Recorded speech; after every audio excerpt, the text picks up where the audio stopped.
지난 주말 아부다비에서 벌어진 장면을 보면서 나는 한 가지 확신을 갖게 되었다. 우리가 목격한 것은 단순한 협상 결렬이 아니다.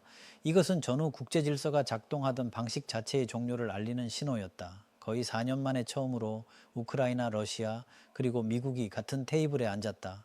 세계는 이것을 돌파구로 해석하고 싶어 했다. 하지만 48시간 후 회담은 아무런 성과 없이 끝났고 그 직후 러시아는 375대의 드론과 21발의 미사일로 키예프를 폭격했다. 이 순서에는 우연이 없다. 여기서 놓치고 있는 핵심이 있다. 우리는 여전히 이것을 평화협상이라고 부르고 있지만 실제로는 완전히 다른 게임이 진행되고 있었다. 이것은 협상이 아니라 각자의 한계점을 확인하는 과정이었다. 그리고 그 한계점들이 서로 양립할 수 없다는 것이 명확해진 순간 모든 것이 끝났다. 지금 우리가 보고 있는 것은 두 개의 근본적으로 다른 시간관념이 충돌하는 장면이다. 미국은 빠른 해결책을 원한다. 새로운 행정부는 이 문제를 정리하고 다른 우선순위로 넘어가기를 원한다. 반면 러시아는 시간이 자신들 편이라고 생각한다.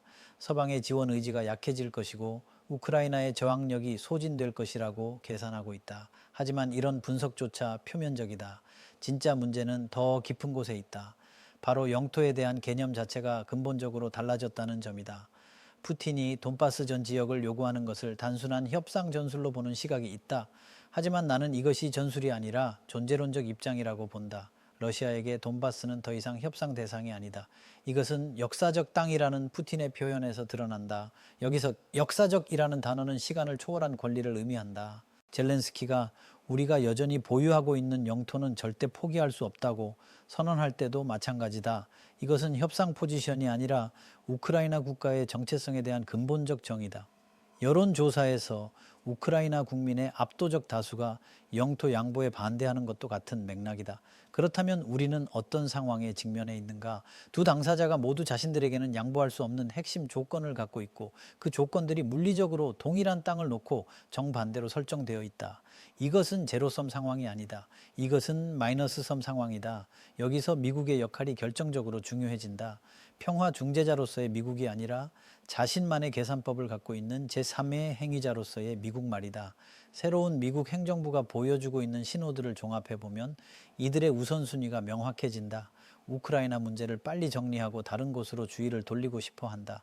그린란드, 파나마 운하, 베네수엘라 개입, 이것들이 새로운 우선순위다. 우크라이나는 이 맥락에서 정리해야 할 문제 중 하나가 되었다.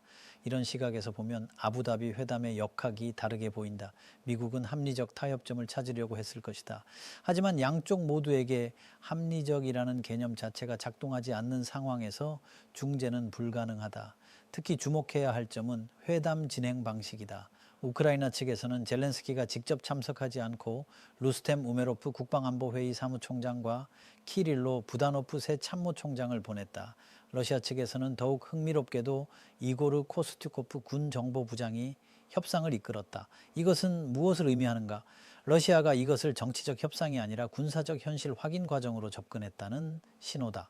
군 정보부장의 임무는 상대방의 양보 가능성을 탐지하는 것이지 정치적 합의를 도출하는 것이 아니다.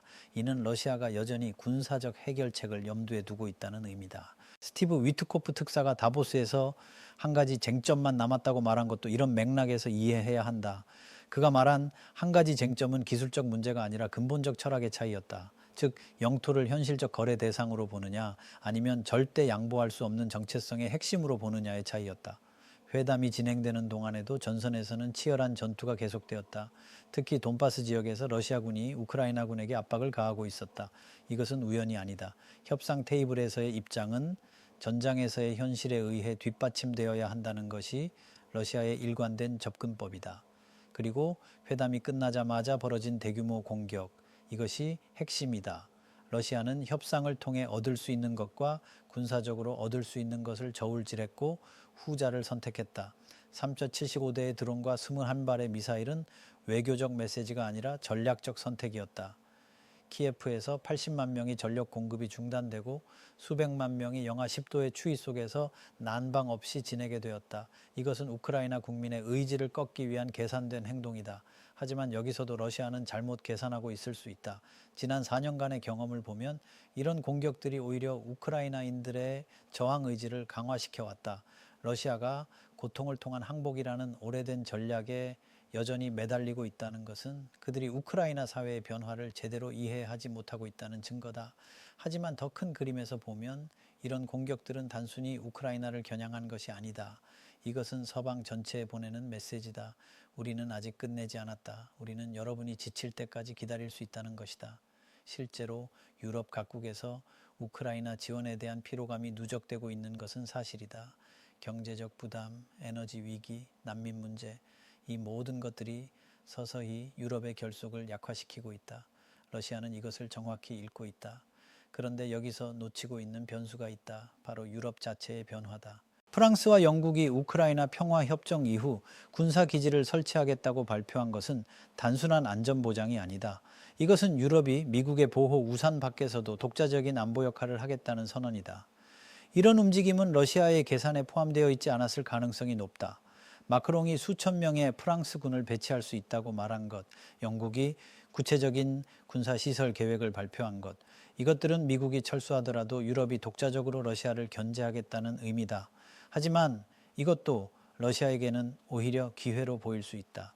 미국의 압도적인 군사력이 빠진 상황에서 유럽 각국의 개별적 대응은 더 쉬운 표적이 될 수 있기 때문이다. 특히 유럽 내부의 정치적 분열을 고려하면 더욱 그렇다. 독일이 인접 국가에만 군을 배치하겠다고 한 것, 벨기에가 해군과 공군으로만 참여하겠다고 한 것, 크로아티아와 체코가 아예 군 파견을 거부한 것, 이런 차이들은 러시아가 활용할 수 있는 균열점들이다. 그렇다면 현재 상황에서 가장 취약한 위치에 있는 것은 누구인가? 바로 우크라이나다. 젤렌스키는 여러 방향에서 압박을 받고 있다. 새로운 미국 행정부로부터는 타협하라는 압력을, 국내 여론으로부터는 절대 양보하지 말라는 압력을, 그리고 러시아로부터는 지속적인 군사적 압박을 받고 있다. 특히 미국의 태도 변화가 결정적이다. 이전 행정부가 우크라이나가 이길 때까지라는 목표를 설정했다면 새로운 행정부는 적당한 선에서 정리하자는 접근을 보여주고 있다. 이런 변화는 우크라이나의 협상력을 근본적으로 약화시킨다. 하지만 젤렌스키에게는 다른 선택지가 거의 없다. 영토 양보를 받아들이면 국내 정치적으로 생존할 수 없고 거부하면 국제적 고립에 직면할 수 있다. 이것이 바로 아부다비에서 벌어진 진짜 드라마다. 미국 협상가들이 한 가지 쟁점만 남았다고 말했을 때 그것은 기술적 문제가 아니라 존재론적 문제였다. 우크라이나가 우크라이나로 남을 수 있느냐의 문제였다. 이런 상황에서 러시아의 대규모 공격은 단순한 군사작전이 아니라 외교적 메시지였다. 우리는 기다릴 수 있다. 우리는 여러분보다 더 오래 버틸 수 있다. 우리의 조건을 받아들이지 않으면 이런 일이 계속될 것이다 라는 메시지였다. 그런데 이 메시지에는 중요한 전제가 있다. 러시아가 실제로 더 오래 버틸 수 있다는 가정이다. 과연 그럴까? 러시아 경제는 전시체제로 완전히 전환되었다. 국방 지출이 GDP의 6%를 넘어서고 있고 제조업의 상당 부분이 군수 산업으로 재편되었다.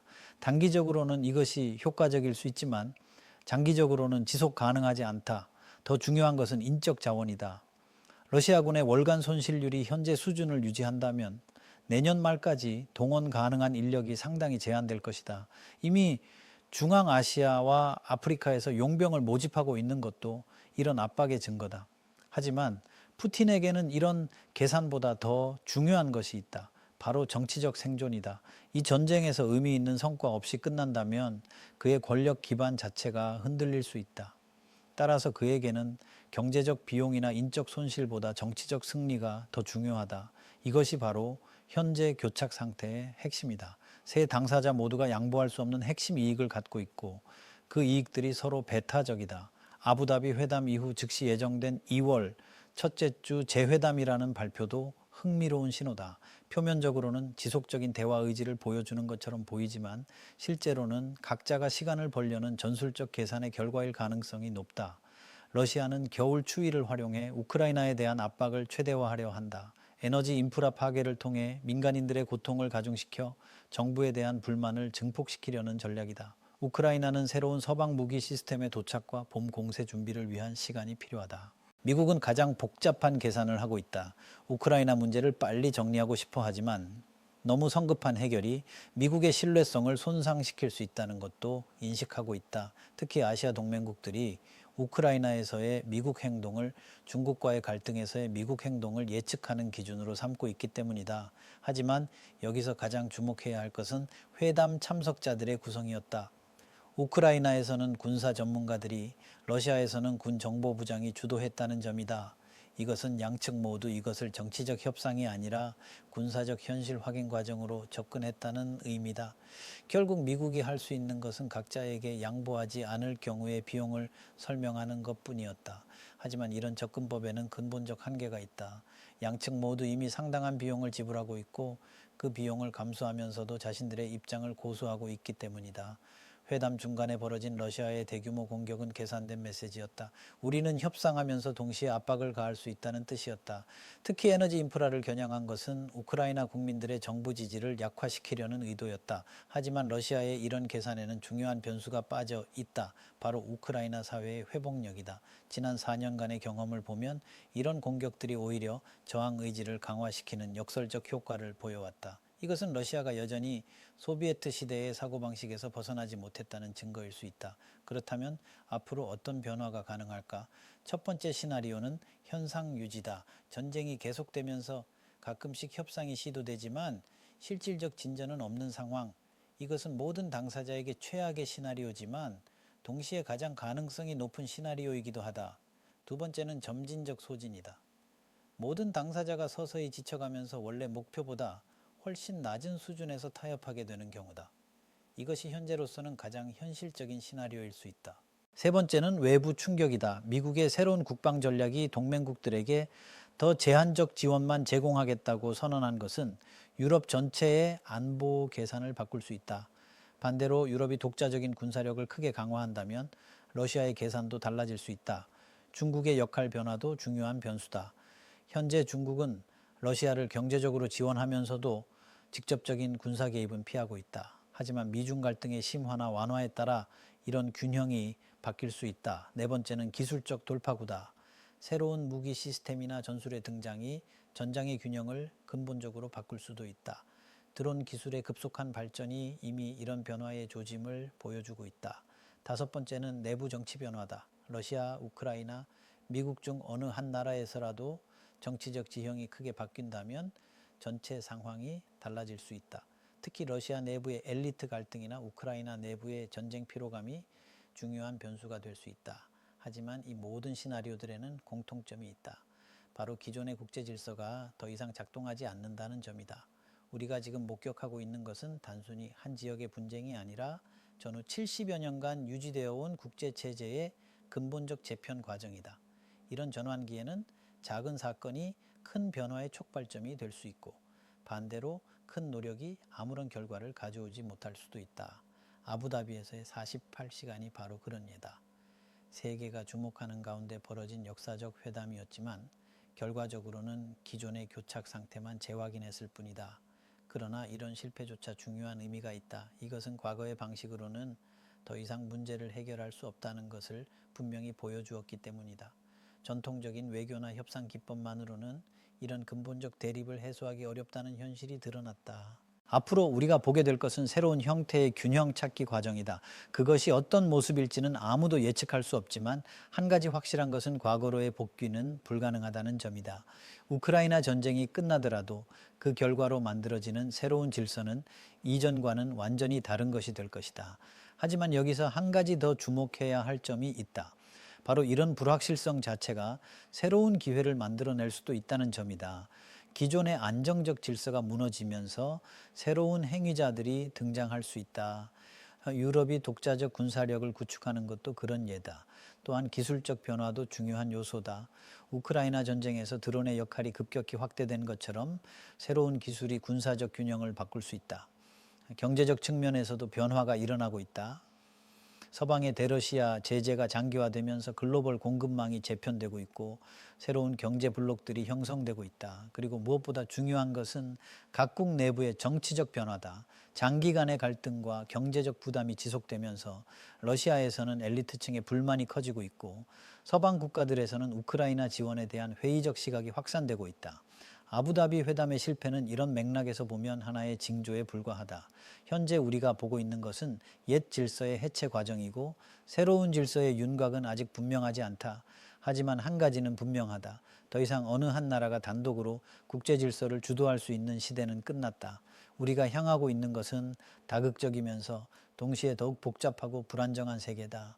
이런 세계에서는 예측 가능성이 현저히 떨어진다. 작은 사건이 큰 변화를 일으킬 수 있고 반대로 큰 노력이 아무런 결과를 가져오지 못할 수도 있다.